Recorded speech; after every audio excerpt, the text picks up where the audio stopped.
Welcome to your transport breakdown. This week, Eurostar. It's on the ropes. What's happening? The cross-channel train link was in a bit of uncertainty anyway because of Brexit, because there was this dispute building between the UK and France about who would manage the tunnel and all of this kind of stuff. But then, of course, the real existential threat has been COVID.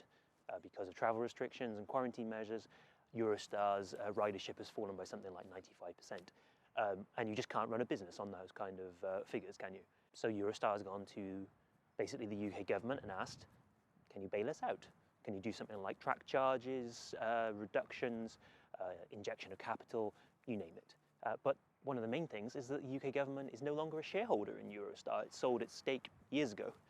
And now the French state-owned train company, SNCF, is the majority stakeholder. So you'd think that France is probably best placed to bail out Eurostar. But you have to factor in the real world scenario, don't you? It is the UK that is probably the biggest beneficiary of the Eurostar service. So it's not in the UK government's best interests to make sure Eurostar pulls through.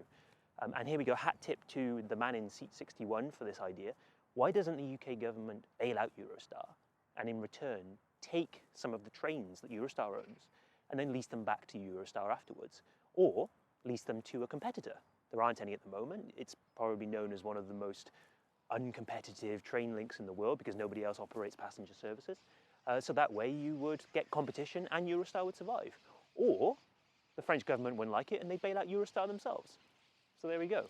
You keep an eye on this one because it's going to be a real, shall we say, litmus test of where the UK government is willing to go in this post-Brexit world.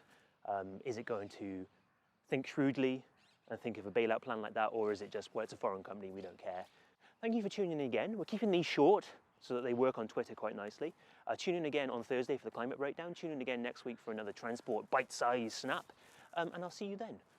Ciao for now.